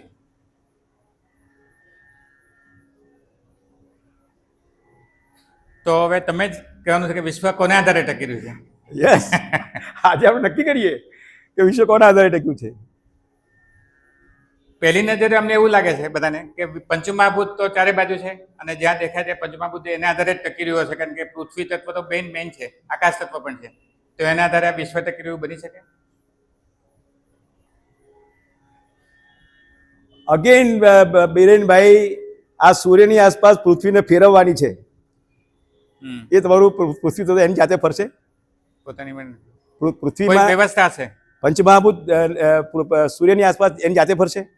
કોઈક તો વ્યવસ્થા જોઈશે ને. અહીંયા આ પંખા ચાલ્યા, મને કહો તમે આયા પહેલા બંધ હતા, એની જાતે ચાલુ થયા? કોઈક ચૈતન્યની જરૂર પડે કે ના પડે? તો એ કેવી રીતે આધાર બની શકશે? અને એ પરમાત્મા જે મુક્ત લોકો છે, છેલ્લા સ્ટેજ પર આવ્યા છે, એમના પ્રાપ્તવ્ય છે. સાંખ્ય દર્શનમાં પ્રકૃતિ અને પુરુષની વાત છે, એટલે કે પ્રધાન અને પુરુષની. તો સાંખ્ય દર્શનની પ્રકૃતિ આ વિશ્વનો આધાર માની શકાય, કારણ કે સાંખ્ય દર્શન વાળા તો આ પ્રકૃતિને બહુ જ મહત્વ આપે છે. હા, હવે થોડીક સ્પષ્ટતા. હવે આજે તો સાચું કહું ને તો સાંખ્યોવાળા ઓલમોસ્ટ ઓબ્સોલેટ થઈ ગયા છે, પણ છતાં આપણે સાંખ્યને સમજીએ અને જેમને રસ હોય ને એ સાંખ્યની જે કારિકાઓ છે, નેટ પર લખજો, સાંખ્ય કારિકા. ખૂબ સુંદર, ખૂબ લોજિકલ વાત કરી છે એમણે. અને સૌથી પહેલાં જ્યારે ચાર્વાક હતા કે જે ફક્ત દેહનો જ સ્વીકાર કરતા હતા, દેહ સિવાયની બીજી કોઈ એન્ટિટીનો સ્વીકાર ચાર્વાકે કર્યો નહોતો, એ વિચારધારા. એના પછીની જે પહેલી વિચારધારા આવી એ સાંખ્ય. અને એમાં કપિલ મુનિ, આપણે એમને ભગવાન કહ્યા, કેમ કે પહેલો વિચાર બીજું તત્વ છે. સાહેબ, આ ઇવોલ્યુશન થયું ને, ડાર્વિન જે રીતે વાત કરે છે એ રીતે. પહેલા પંચમહાભૂત આવ્યું, પછી એક કોશી જીવ, બે કોશી, પંચકોશી, પછી છેલ્લે માનવ આવ્યો. બરાબર? તો એ જે પહેલા લોકોને દેહ છે અને 4 વાગે કહ્યું ખાઈ પીને મજા કરો, મૃત્યુ પછી જીવન છે નહીં, દેવું કરીને ઘી પીવો અને બધું વાપરી કાઢો. મકાન 5 કરોડનું હોય તો 5 કરોડ પર લોન લઈ લો અને મરતા પહેલાં વાપરી કાઢો, પાછળવાળાને કશું આપતા નહીં. એવા સમયે કપિલ મુનિ આવ્યા. એમણે કહ્યું કે ભાઈ સમજો, માણસ જીવતો હતો અને મરી ગયો, બેમાં ફેર શું? જીવતો માણસ, એની આંખ, કાન, નાક દેખાય છે, બધું બંધ થઈ ગયું, કોઈક તત્વ એવું હતું એનામાં જે નીકળી ગયું. આ વાત પહેલી સાંખ્યોએ કરી, કપિલ મુનિએ. કેટલું મોટું કામ કર્યું જ્યારે બિલકુલ અજ્ઞાનતા હતી ત્યારે. કોઈને આત્મતત્વ વિશે ખબર જ નહોતી, બીજા તત્વો વિશે, આત્મતત્વ તો છોડો, બીજા તત્વો વિશે ખબર હોય ત્યારે કપિલ મુનિએ કહ્યું કે બીજું તત્વ જે છે એ તત્વ. એટલે એમણે પ્રકૃતિ અને પુરુષ બે નામ આપ્યા, પ્રધાન ને પુરુષ. અને આ બે તત્વો અંધપંગુ ન્યાયે એકબીજાની મદદ કરીને આ વિશ્વનું સર્જન કરશે, આવી એમણે વાત કરી. હવે અહીંયા પ્રશ્ન એ છે કે સાંખ્ય દર્શનની જે પ્રકૃતિ છે એને વિશ્વનો આધાર માની શકાય? બરાબર? તમારો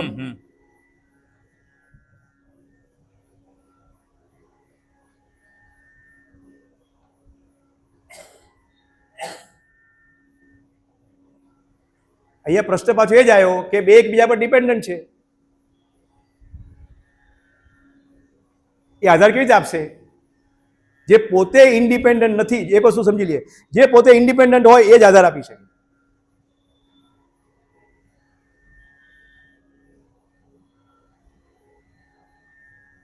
અગેન અમારો એક પ્રશ્ન કે જીવાત્મામાં જો પરમ તત્વ હોય તો જીવાત્માને વિશ્વનો આધાર કેમ ન માની શકાય? એક માણસ શોધી લાવો કે જે આ પૃથ્વીના પદ્ધર પકડી રાખે. બોલો, છે કોઈ? આખા બ્રહ્માંડોને સાચવવાના, પકડી રાખવાના, આધાર આપવાનો, બધું વ્યવસ્થિત ચાલે એ જોવાનું આવું કરનાર એક માણસ શોધી લાવો, આપણે સ્વીકાર લઈએ. બોલો, કોઈના ધ્યાનમાં છે એવો કોઈ માણસ કે જે આખા બ્રહ્માંડોને આધાર આપે? બોલો, હોય તો કહો, તો આપણે સ્વીકારીએ, મને વાંધો નથી, પણ એવો માણસ શોધી લાવો આખા વિશ્વને આધાર આપી શકે. હા, ખાલી પૃથ્વીને છોડો, બીજા ગ્રહો છોડ દો, પૃથ્વીના મધ્ય હાથમાં, બે હાથમાં પૃથ્વીને પકડી રાખે એટલો અને બાજુ ફેરવે પણ ખરો. બોલો, છે કોઈ? કોઈના મગજમાં બેસે છે એવો કોઈ માણસ દેખાય છે કોઈ? આ નાનું કામ નથી સાહેબ. પરમાત્મા જે કરી રહ્યા છે ને, it is not a small job. ગમે તે માણસ આવ્યો આલીમાવાલી મારા જેવો અને કે હું આધાર આપી દઉં, ના થાય. અને મને એવું લાગે છે કે પરમાત્મા કરી રહ્યા છે તો બહુ સરસ કામ. ઋષિઓએ ચિંતન કરીને આખી વ્યવસ્થાને બહાર લાવ્યા એ પણ જબરદસ્ત મોટું કામ કહેવાય. કેટલું મોટું ચિંતન કે કેટલી મોટી સાધના જોઈએ આ સિસ્ટમને સમજવા માટે. હા, આપણે નસીબદાર છીએ કે આપણને તૈયાર ભાણું મળ્યું છે. ભૌતિક ક્ષેત્રના સિદ્ધાંતો અને આધ્યાત્મિક ક્ષેત્રના સિદ્ધાંતો બંને સરખા છે, પણ ભૌતિક ક્ષેત્રના સિદ્ધાંતોને વૈજ્ઞાનિકોએ શોધવા પડ્યા. આધ્યાત્મિક ક્ષેત્રના સિદ્ધાંતો તૈયાર છે, શાસ્ત્રમાં લખેલા છે, ખાલી સમજવાના છે. આપણે તો ભૌતિક ક્ષેત્રના સિદ્ધાંતો જે શોધે છે એને નોબેલ પ્રાઇઝ આપી છે. હા, અને આ ઋષિને તો આપણે કંઈ ગણકારતા જ નથી. અને આપણા બાળકોને ઋષિના નામે ખબર નથી, કયા ઋષિએ શું લખ્યું એ બી ખબર નથી. આ બ્રહ્મસૂત્ર પૂછો તમારા બાળકોને, 100 બાળકોનો અભ્યાસ કરો કે એને બ્રહ્મસૂત્ર નામ સાંભળ્યું છે? 10 વર્ષ પહેલા અમને જ નથી ખબર, આપણને. આવી સ્થિતિ છે. આ વિડંબના જુઓ તમે. તો જીવાત્માને આપણે આધાર તરીકે માની શકાય નહીં. હજી સુધી કોઈ એવો જીવ પેદા થયો નથી. અરે સાહેબ, એનાથી ક્યાં વાત કરો છો? આખા વિશ્વ પર જેની સત્તા ચાલતી હોય એવો એક માણસ સત્તાધીશ થયો નથી. આખો ઇતિહાસ જોઈ લો. બધા કમોતે મર્યા. જે આખા વિશ્વ પર રાજ કરવા નીકળ્યા એ બધા કમોતે મર્યા. પરમાત્માની વ્યવસ્થામાં તમે શું કરી શકો? ઇતિહાસ જોઈ લો.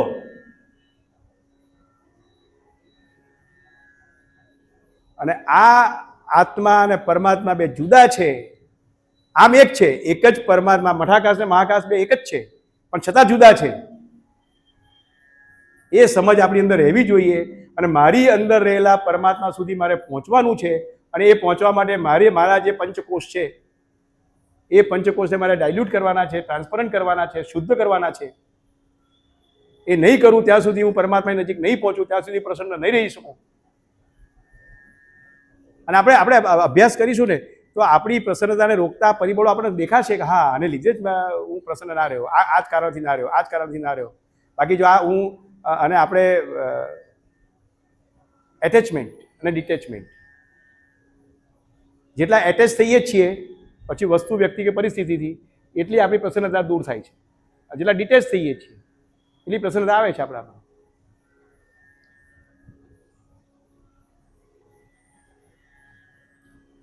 જીવાત્મા કર્મફળ. હવે આપણી મર્યાદા ક્યાં છે કે આપણે કર્મફળના ભોગતા છીએ. પૂર્વજન્મમાં આપણે જે કર્મો કર્યા, પુણ્ય કર્મ હોય કે પાપ કર્મ, આ બહુ મહત્વની વાત છે. એ જે ફળ પેદા થયું, પુણ્યનું ફળ સારું અને પાપનું ફળ ખોટું, એ જે પેદા થયું ફળ એ ભોગવવું પડે. અત્યારે જે મોટા મોટા માણસો, સેલિબ્રિટીઝ, ધર્માચાર્યો, રાજનેતાઓ, ક્રિકેટરો, ફિલ્મના એક્ટરો, આ બધા ગયા જન્મના પુણ્યશાળી આત્માઓ છે અને પુણ્ય ભોગવી રહ્યા છે. પણ આ પુણ્ય ભોગવાઈ ગયા પછી જેમ આપણે હિલ સ્ટેશન પર જઈએ, લાખ રૂપિયા લઈને ગયા, વપરાઈ ગયા, પછી પાછા નોકરીમાં આવી જવું પડે, એવું એમની દશા પાછા નેક્સ્ટ ટાઈમ શું થશે એ આપણે સમજીએ છીએ. એવું પાપ બી ભોગવવું પડે. પણ જેને આ બધું ભોગવવાનું બાકી છે એને તમે કેવી રીતે આધાર આપી શકે? એને ભોગવવું પડશે, એને જેલમાં જવું પડશે. એને પાપ કર્મ કર્યું હોય, અત્યારે ગમે તેટલું મોટું નામ હોય, હા, આપણે જેલમાં ગયા જ ને, આપણી સામે જ ગયા. જે પોતાની જાતને ભગવાન માનતા હતા એ જેલમાં ગયા ને. એક ઉપનિષદોમાં ભૂમા નામનો શબ્દ આવે છે, એનું કાંઈ ક્લેરિટી નથી કે ભૂમા એટલે શું? હા, ભૂમા એટલે વિશાળતા. સાહેબ, આધ્યાત્મિક શિક્ષણનો હેતુ માણસને વિશાળતામાં લઈ જવાનો છે. સંકુચિતતામાંથી બહાર કાઢી પોતાના શરીરની, પોતાના પરિવારની, પોતાના વ્યવસાયની, પોતાના પ્રદેશની, પોતાના સંપ્રદાયની આ સંકુચિતતામાંથી એને બહાર કાઢવાનો જે પ્રયાસ છે એના માટે ઋષિએ શબ્દ વાપર્યો છે ભૂમા. એટલે આપણે પણ જ્યારે કોઈ માણસ સંકુચિત વાત કરતો હોય ત્યારે એક શબ્દ બોલી જવો ભૂમા, એટલે વાત અટકી જાય. એની જોડે ડાયલોગ નહીં કરવો. ભૂમા એ સંકુચિત છે, એનામાં ના પડીએ. એમાં એની જોડે સમય બગાડીને નુકસાન થાય, આપણે બી ખોટા એ કરીએ. એવી રીતે અક્ષર શબ્દ પણ ઘણા બધા ઉપનિષદો વપરાય, તો અક્ષરનું ક્લેરિટી સમજાવશો? આનું ક્લેરિફિકેશન 15મા અધ્યાયમાં આપ્યું છે. ક્ષર, અક્ષર અને પુરુષોત્તમ. ક્ષર એટલે જે પરિવર્તનશીલ છે, સતત નાશવંત છે, બદલાય છે, every moment it is changing, એ ક્ષર પંચમહાભૂત. અક્ષર એટલે જીવાત આત્મા, આપણી અંદર રહેલું આત્મતત્વ, એ પરમેનન્ટ છે અને એના કારણે જ આપણે બીજો જન્મ થાય છે અને આપણે આપણી કન્ટિન્યુટી જળવાય છે, એ અક્ષર. પણ અક્ષર અને અક્ષરથી ઉત્તમ એક પુરુષ છે, પુરુષોત્તમ. અચ્છા, ક્ષર, અક્ષર ને પુરુષોત્તમ. એટલે અક્ષર એટલે જે આપણી અંદર રહેલું આત્મતત્વ અને પરમાત્મા એટલે પુરુષોત્તમ. પુરુષમાં ઉત્તમ, પરમ તત્વ અક્ષર કરતા ક્ષર કરતા પુરુષોત્તમ પરમાત્મા ઉત્તમ. અલગ છે અને શ્રેષ્ઠ છે. અક્ષર અને પુરુષોત્તમ અલગ છે. અલગ છે, એક છે ને અલગ છે. પાછું એ અલગ છે એવું ના કહેવાય કે એ જ આ દિવાલો ખોલી કાઢો તો એ જ મહાકાશ છે, એટલે જુદા કેવી રીતે કહેશો? મને એમ કહો. જુદા બી નહીં કહી શકાય અને એક પણ નહીં કહી શકાય. અને એ જુદા છે એમાંથી એક થવાની પ્રોસેસ એ આધ્યાત્મિક શિક્ષણ.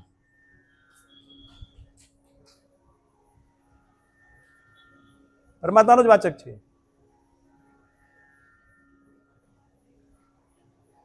આ ઈક્ષણ કરવાનું કામ ફક્ત પરમાત્મા જ કરી શકે. આ રમત નથી કરવાની. આ સૃષ્ટિનું સર્જન કર્યું ત્યારે એમણે કેટલું મોટું બ્રહ્માની રાત્રિ દરમિયાન કામ કર્યું, ત્યારે આ સૃષ્ટિનું સર્જન થયું.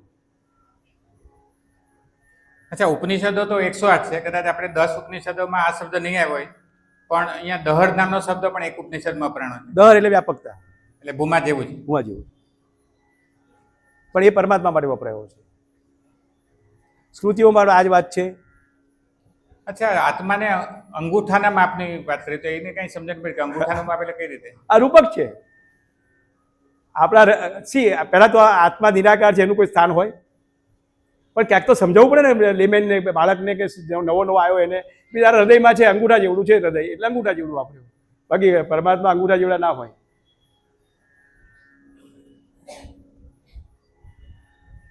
સમજવા માટે. હા,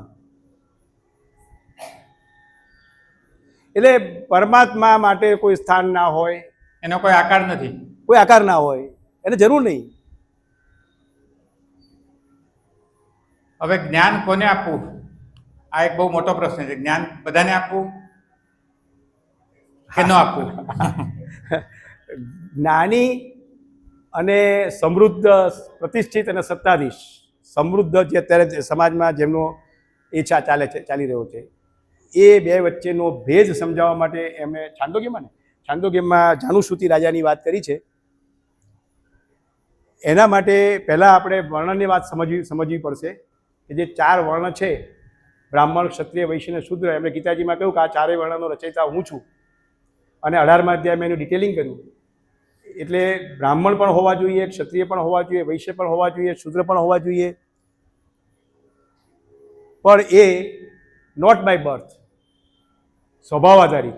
જેનામાં જ્ઞાન મેળવીને આપવાની ક્ષમતા હોય બ્રાહ્મણ, જેનામાં શાસન કરવાની ક્ષમતા હોય, રોકી દે, નહીં ચાલે તો તને એથી નહીં જવા દો, એ ક્ષત્રિય. જે પોષણ કરે, પ્રોડક્શન કરે, ડિસ્ટ્રીબ્યુશન કરે, એ વૈશ્ય. અને સેવા કરે, એ શૂદ્ર. પણ તત્વનું મહત્વ છે, તંત્રનું નહીં. એ જન્મે કે બાય પ્રોફેશન નહીં. એ વાત સમજાવવા માટે એમણે આ બહુ સરસ સ્ટોરી કહી. આ જાનુશ્રુતિ રાજા ટેરેસ પર બેઠા હતા અને એ વખતે 2 હંસ ત્યાંથી પસાર થયા. હંસ એટલે ક્ષીર નીર ન્યાય કરે, આ રૂપક છે. એક હંસે કહ્યું, જાનુશ્રુતિની કીર્તિ સાંભળી છે, કેટલો પ્રભાવશાળી રાજા છે, કેટલું દાન કરે છે, કેટલી એના પ્રજાની કાળજી રાખે છે, આવો રાજા ઇતિહાસમાં થયો નથી. એટલે બીજા હંસે કે ઊભો રહે, તને રૈકોની ખબર છે? કે રૈકો વિશે કંઈ ખબર જ નથી. કે રૈકોને તું મારી પાસે મળ, પછી ખબર પડશે કે કોણ બેમાં શ્રેષ્ઠ છે. એટલે રાજાએ સાંભળી લીધું કે રૈકોની વાત આ બીજો હંસ કરે છે ને એક ક્ષીરનીર ન્યાયની વાત કરનાર હંસ કહે છે. એટલે એમણે એના સેવકોને મોકલ્યા, જાઓ રૈકોને પકડી લાવો. રૈકો તો ઠેલાવાળો હતો, બેઠો હતો શાંતિથી. એટલે આયા કે તારા રાજાને તને મળવું છે? કે મારે મળવું નથી. અરે બહુ તને સોના મોહરો આપશે, આ આપશે, તે આવશે, રાજ્ય બી આપી દે. તો ના પાડી એણે. રાજાને થયું કે આ મળવા જેવો માણસ છે. રાજા જાતે લશ્કર લઈને આવ્યા, તો ના પાડી કે તારો એકલો આવું તો આવું, ફરતી આવજે, આજે નહીં. ફરતી રાજા એકલા આવ્યા ત્યારે એને બધી વાતો કરી આધ્યાત્મની. રાજા તો વિચારવું પડ્યું કે મને બધી ખબર જ નહોતી. અને એ પછી રૈકોના શિષ્ય બની ગયા અને રૈકો ઋષિ બની ગયા. એટલે આ જ્ઞાનની શું કિંમત છે? અત્યારે સમાજમાં કિંમત નથી. તમે કોઈને આપવાની વાત કરો શશીભાઈ, એમાં કંઈ દમ નથી, છોડો ને યાર. અત્યારે હું તો આનો પ્રમુખ છું ને, આનો આ ચેરમેન છું ને, આનો આ છું, એમાં જ બધું મહત્વ છે. એટલે જેના જીવનમાં સંસ્કારનો અભાવ હોય એ શુદ્ર, not by birth, not by profession. પરમાત્મા આ બધા શબ્દો વપરાય છે, પરમપતિ, મહેશ્વર. એટલે છેલ્લે સમાપન, આ પાઠનું સમાધાન આપણે, હા, હેલો, નજીક રહેવું પડશે. આ પાદમાં સમાપન કરે છે કે આ જે પણ છે, આગળ જે વાત થઈ, એ બધી એન્ટિટીઝ આધાર બની શકે નહીં, ફક્ત પરમાત્મા જ આધાર બની શકે. છેલ્લો પાદ, ચોથો પાદ, બહુ વાંધો નહીં આવે, 5-10 મિનિટ લઈશું આપણે. હવે એ જમાનામાં જે વિચારધારાઓ હતી વેદ સિવાયની, અને બીજું જ્ઞેય, એમને કોને જાણવા? તો મુંડક ઉપનિષદમાં શૌનકને પૂછે છે કે શૌનક પૂછે છે કે મને એક તત્વ એવું સમજાવી દો કે જે જાણવાથી બધું જણાઈ જાય. એક તત્વ જાણવાથી બધું જણાઈ જાય. જેમ સોનું જાણવાથી બધા ઘરેણા જણાઈ જાય કે આની શું કિંમત, આની શું કિંમત. ભલે દેખાવામાં સારું હોય પણ એમાં અડધો તોલો સોનું હોય અને દેખાવામાં બરાબર ના હોય, એમાં 2 તોલા સોનું હોય, તો કોની કિંમત વધારે? 2 તોલાવાળાની. દેખાવામાં ભલે બરાબર નથી. સમજાય છે ને? એવી રીતે એવું કયું તત્વ છે જે જાણવાથી બધું જણાઈ જાય? તો બ્રહ્મ તત્વ. એટલે એમને કોઈ બ્રહ્મ તત્વને તું જાણીશ, બધું જણાઈ જશે. એ બધું બ્રહ્મથી બનેલું છે. એ વાતને આપણે સમજતા પહેલા વિચારધારાને સમજીએ. સાંખ્ય દર્શનની પ્રકૃતિ અને વેદની પ્રકૃતિ, બંને શબ્દો પ્રકૃતિ જ છે, તો બેનો અર્થ એક છે કે અલગ? જુદા છે. સાંખ્યની પ્રકૃતિ જુદી છે અને વેદની પ્રકૃતિ જુદી છે. વેદની પ્રકૃતિ એ પરમાત્માનો આવિર્ભાવ છે અને સાંખ્યની પ્રવૃત્તિ ઇન્ડિપેન્ડન્ટ એન્ટિટી છે. એટલે બે એક નથી.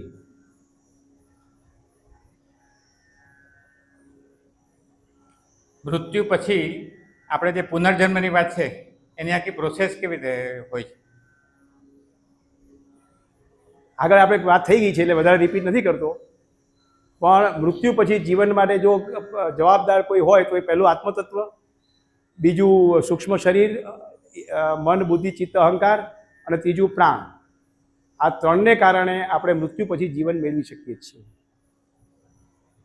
અને આ આખી વ્યવસ્થા પરમાત્મા જાળવે છે. આખો આપણો એકાઉન્ટ છે. જેમ બેંકમાં આપણો પાસબુકમાં આપણે ભરાઈ લઈએ કે કેટલા જમા કર્યા અને કેટલા ઉધાર કર્યા, એવી આખી વ્યવસ્થા પરમાત્માના કોમ્પ્યુટરમાં છે. અને આપણે એક એક ક્ષણ જે કરી રહ્યા છીએ રેકોર્ડ થઈ રહી છે અને એ પ્રમાણે આપણને ફળ મળી રહ્યું છે. અત્યારે આપણને જે સારી વ્યવસ્થા મળે છે એ આપણા ગયા જન્મના પુણ્યકર્મનું ફળ છે, પણ એ ફળ વાપરવું કે નહીં એ આપણા હાથની વાત છે. જ્ઞેય શબ્દ એટલે શું? વેદમાં પ્રકૃતિને જ્ઞેય કરી એટલે હા, જાણવા જોઈએ. પરમાત્માને એકલા જાણવાથી નહીં થાય, પરમાત્માના વ્યક્ત સ્વરૂપને પણ જાણવું જોઈએ. What is wrong in it? એટલે પ્રકૃતિ જ્ઞેય છે કે પરમાત્મા? પ્રકૃતિ જ્ઞેય છે કે પરમાત્મા જ્ઞેય? પરમાત્મા. પણ પરમાત્માનો આવિર્ભાવ છે એટલે પ્રકૃતિને પણ જાણવી જોઈએ. તમે સૂર્યને નહીં જાણો તો આ સોલર એનર્જી કેવી રીતે મળશે તમને? અને આ સોલર એનર્જીની વાત તો હમણાંની છે, હજી તો આપણે આમ ડગલા ભરીએ છીએ. એ જમાનામાં ઋગ્વેદ, યજુર્વેદમાં લખ્યું છે કે જે આ પંચમહાભૂતને સમજી જશે એને એનર્જીનો દુકાળ નહીં પડે, એને એનર્જી માટે ક્યાંય ફાફા નહીં મારવા પડે. એ જમાનામાં એટલે hydro power, wind power, solar power બધા પંચમહાભૂતના જ. હા, પંચમહાભૂતમાં રહેલી શક્તિ છે. You have to tap it. જેમ આપણી અંદર રહેલી શક્તિને આપણે ટેપ કરવાની છે એમ પંચમહાભૂતમાં રહેલી શક્તિ છે.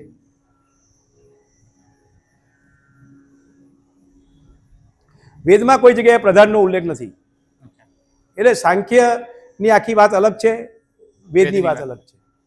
સાંખ્ય બી સાચા છે. સાંખ્યનો જે પ્રયાસ છે ને, દાદ માગીને સાંખ્ય જે કામ કર્યું એની ઉપર પછી કામ કરવાનું સહેલું પડ્યું. હા, આ વેદ સાંખ્ય ના હોત ને તો વેદની રચના ના થઈ શકી હોત. કેમ કે પાયો તો એમને નાખ્યો. બે તત્વનો પાયો. હા, બે તત્વની ખબર જ ના હોત તો બધા દેહ મારીને જીવતા, ખાઓ પીવાની મજા કરો. એટલે સાંખ્યનું બહુ મોટું કોન્ટ્રીબ્યુશન છે. Yes, big contribution. પણ સાંખ્યની પ્રકૃતિ એ વેદની પ્રકૃતિ જુદી છે.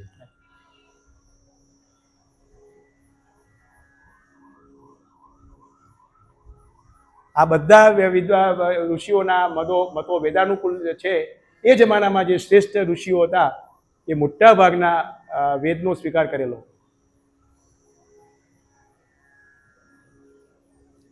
એટલે આ નામ આખા ગમે તે હોય પણ બધા પરમાત્માના જ પ્રતિનિધિ છે. અરે ક્રિએશન પણ પરમાત્માનું જ છે, પ્રકૃતિ પરમાત્માની શક્તિ છે, એમ માનવાથી આ બધું સમજાઈ જાય છે. સમન્વય જે છે એ છે. અને પરમાત્મા પોતે જ જગત રૂપે પ્રકાશિત થયા છે, આવિર્ભૂત થયા છે.